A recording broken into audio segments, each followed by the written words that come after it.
मैं विकास आप सभी का स्वागत करता हूं मेरे YouTube channel crack fact Z में। आशा करता हूं कि आप सभी अच्छे और स्वस्थ होंगे। आज आपके लिए एक नई खबर है हमारे चैनल पे कि अभी तक हमने 12th क्लास की ही वीडियो को प्रेफर किया था कि हम 10th क्लास की ही वीडियोस को डाल रहे थे, बट अब हमने सोचा कि 11th क्लास भी स्टार्ट हो चुकी है और स्कूल का सेशन भी नहीं चल रहा है, तो हम ये प्रयास कर रहे हैं कि जो बच्चे अब 11th में आ रहे हैं और जो भी लोग हमसे जुड़ेंगे वे लोग अपनी स्टडी को कंटिन्यू रखें। इसीलिए हमने भी थोड़ा प्रयास अपना बढ़ाया ताकि हम 11th के जो बच्चे आएंगे उनके लिए भी स्टडी को कंटिन्यू करके रखें। तो आप हमारे साथ आज और मेरे साथ राजनीतिक विज्ञान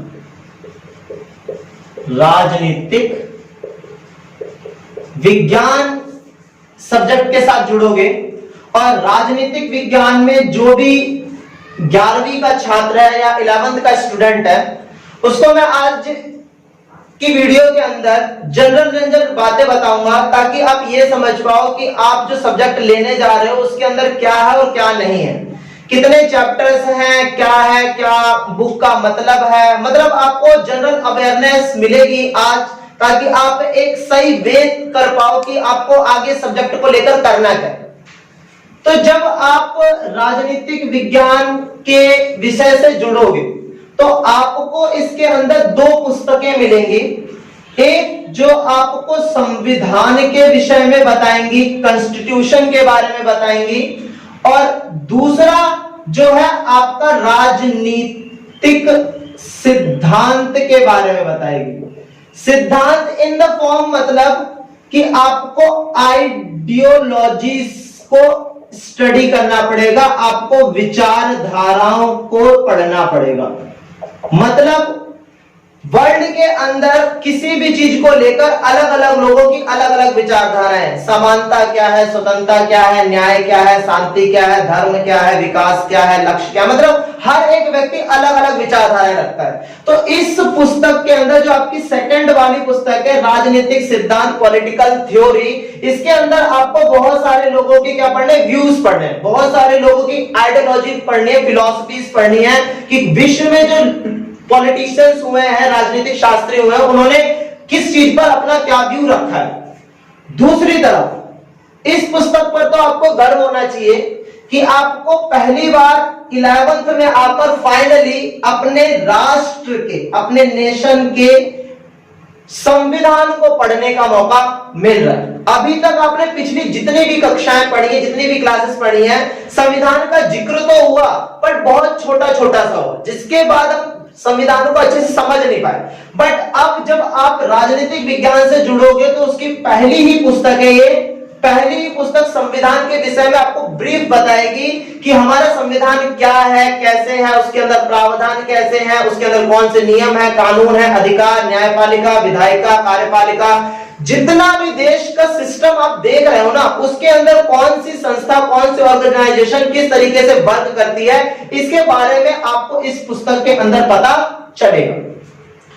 अगर मैं आपको थोड़ा सा और बताऊं कि मैं आपसे एक जनरल क्वेश्चन पूछ सकता हूं कि राजनीतिक विज्ञान आखिर है क्या। आप और हम सब पढ़ने तो चलते कि भाई हमने स्टार्ट तो कर दिया कि पहली पुस्तक ये है, सेकंड पुस्तक ये है, हम आगे आगे ऐसे ऐसे करेंगे, बट हमें यह भी तो समझना चाहिए कि जिस विषय को हम पढ़ने की शुरुआत कर रहे हैं उस विषय का हमारे जीवन या फिर आने वाले भविष्य में उसका अर्थ क्या होगा। तो जब हम ये देखेंगे कि राजनीतिक विज्ञान, तो क्या है राजनीतिक विज्ञान, हम जब विज्ञान की बात करते हैं तो आमतौर पर हम विज्ञान को क्या मानते हैं, आविष्कार। हम विज्ञान की व्याख्या कैसे करते हैं, आविष्कार से, कि भाई अगर कोई एडवांस चीजें आई है, कोई नई रिनोवेशन हुई है, इनोवेशन हुई है, तो हम उसको कहते हैं कि भाई विज्ञान तरक्की कर रहा है, विज्ञान आगे बढ़ रहा है। हम 2G से 3G आगे, 3G से 4G 5G, तो हम कहते हैं कि साइंस आगे बढ़ रहा है। साइंस पहले धरती पे था, फिर चांद पे चला गया, फिर मार्स पे चला गया, फिर यूनिवर्स में पता नहीं कहां चला गया। तो इससे हमें ये बात पता चली कि विज्ञान का जो अर्थ होता है वो आविष्कारों से जुड़ा होता है, विज्ञान का जो अर्थ होता है वो खोज से जुड़ा होता है, विज्ञान का जो अर्थ होता है वो इनोवेशन से जुड़ा होता है, मतलब नई नई चीजों की तरफ भागना, इनोवेशन से जुड़ा होता है। बट अगर मैं आपसे ये पूछूं कि राजनीति और विज्ञान का क्या मेल, विज्ञान में तो कोई चीज खोज हो रही है, बन रही है, आगे बढ़ रहे हैं, पर राजनीति के अंदर कौन सा आविष्कार हो रहा है, राजनीति के अंदर कौन सी खोज हो रही है, राजनीति के अंदर कौन सा इनोवेशन हो रहा है। तो अर्थात हमें यह समझना होगा कि आखिरकार इन दोनों का मेल है क्या। आप जो पुस्तक पढ़ने जा रहे हो, मतलब जो विषय पढ़ने जा रहे हो, उसमें इन दोनों का मेल क्या है।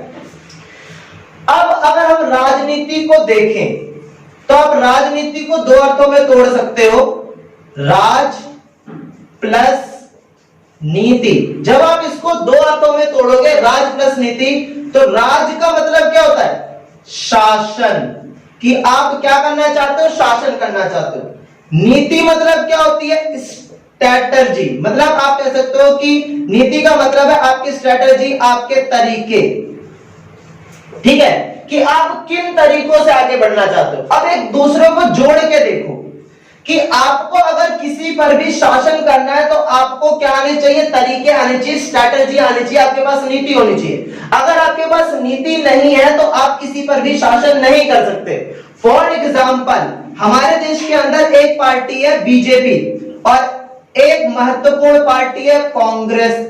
तो आप ये देखते हो कि कई बार सरकारें कांग्रेस बीजेपी की बन जाती है, कई बार सरकारें कांग्रेस की बनती है। भाई ऐसा क्यों, किसी एक की सरकार हमेशा क्यों नहीं रहती, क्योंकि सरकार उसी की ही बनती है जिसकी शासन करने के तरीके या शासन करने की नीतियां बहुत अच्छी हो। मान लो कि अभी सरकारें जैसे बीजेपी की है और कांग्रेस अपनी नीति के अंदर कुछ बदलाव करे, कुछ नया लाए, तो हो सकता है कि आने वाले समय में बीजेपी के शासन को हटा दे और अपना शासन स्थापित कर दे। अतः जब कांग्रेस अपनी नीतियों में बदलाव करेगी, कुछ नया करेगी, तो वो क्या कर रही है, जोड़ना, कनेक्ट करना। तो अगर कोई भी तत्वों में बदलाव होता है, किसी भी चीज का नया रूप जब आता है, तो हम उसको क्या कहते हैं, आविष्कार, खोज या इनोवेशन। सिर्फ इसका अर्थ यह नहीं है कि आप इन चीजों का अर्थ सिर्फ विज्ञान से जोड़ लो, साइंस से जोड़ लो, सिर्फ नहीं।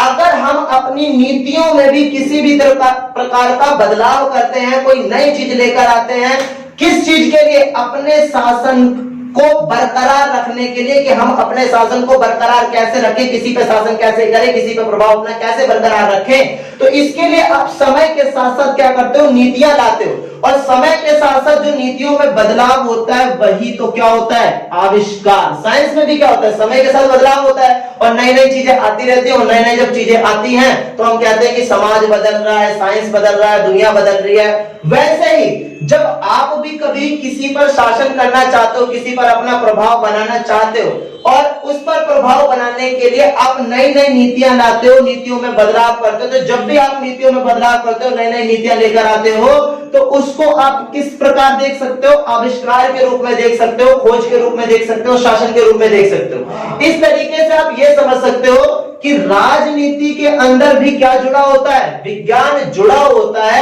अर्थात अगर आपको अपनी व्यवस्था पर अपना प्रभाव हमेशा बनाए रखना है तो आपको उसमें भी हमेशा विज्ञान का पालन करना होगा, अर्थात समय के साथ सब चीजों को बदलना पड़ेगा। इसीलिए हम इन दोनों चीजों को एक साथ पढ़ते हैं कि राजनीति कोई स्थिर तत्व नहीं है कि एक बार रुक गई तो रुक गई, नहीं। राजनीति में समय के साथ साथ प्रत्येक जो व्यक्ति अपने विचार बदलते हैं, स्थितियां बदलते हैं, नीतियां बदलते हैं, और जब नीतियां बदलती है तब क्या होता है, विज्ञान। तो इस तरीके से मैं आपको ये बात बताने का प्रयास कर रहा हूं कि हम जो विषय पढ़ने जा रहे हैं वो बहुत सामान्य विषय नहीं है। हमें इसको साइंस तक का दर्जा दिया है, मतलब इसको तो अरस्तु ने विज्ञान कहा था, मतलब दुनिया का सबसे बड़ा विज्ञान तो अरस्तु ने राजनीति को ही कहा कि जो व्यक्ति किसी पर भी शासन करने की नीति को समझ ले वही विज्ञान है। तो अरस्तु ने भी इसको एक विज्ञान कहा था, तो हम भी इसको समझेंगे कि आखिरकार इसे राजनीतिक विज्ञान कहते क्यों।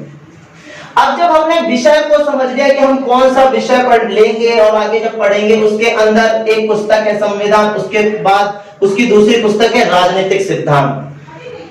अब अगर हम और आगे बात करें तो मैं आपको छोटी सी बात बताऊंगा, ज्यादा नहीं। आप जब अपना संविधान पढ़ोगे तो बस मैं आपको एक ओवरव्यू दे रहा हूं, इसके बाद जब हमारी अगली जो वीडियोस आएंगी वो आपको डिस्क्रिप्शन में लिंक मिलता जाएगा, आप उसको फॉलो कर सकते हैं, सब्सक्राइब कर सकते हैं, आपको सब कुछ मिलेगा। बस मैं आपको एक ओवरव्यू दे रहा हूं कि इस पुस्तक को पढ़कर आपको ये बात पता चलेगी कि आज जिस राष्ट्र में बैठकर हम ये मानते हैं कि हमारे देश में पता नहीं नियम कानून बनते हैं तो हम पालन नहीं करते, ये नहीं होता, मतलब हम नियम कानूनों का ना वो स्थितियां नहीं देते जो हमें देनी चाहिए, मतलब हम नियम और कानूनों को बहुत सामान्य समझते हैं।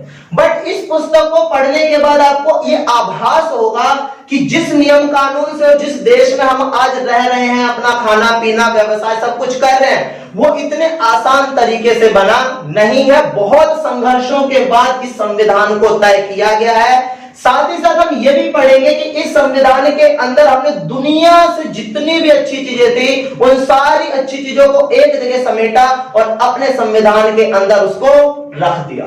तो इसी के साथ मैं आपको बस ये बताना चाहता हूं कि आने वाली जो वीडियोस है, जो क्लासेस होंगी, वो बहुत इंटरेस्टिंग होगी। आप सभी उन क्लासेस को मिस मत करना और सभी क्लासेस को जरूर देखना। इसी के साथ सभी नए छात्रों को 10वीं पास होने के लिए शुभकामनाएं और 11th में आने के लिए सभी को शुभकामनाएं। सभी लोग हमसे जुड़े और अपने स्टडी को जरूर कंटिन्यू करके रखें। इसी के साथ सभी को नमस्कार।